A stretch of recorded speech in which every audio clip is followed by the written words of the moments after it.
এখন আমি রাত্রিবেলা ব্লগটা স্টার্ট করছি কেন যে আমি কাম থেকে মানে ছুটি পাইনি।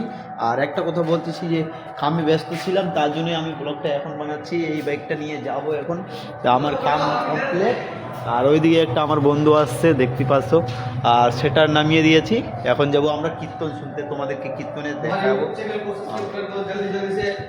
ये भाई का भी एक यूट्यूब मैंने कहा है सब कुछ जल्दी जल्दी कर दो। तो कुछ नहीं बोलेंगे, ये बाइक लेके जाएंगे उधर।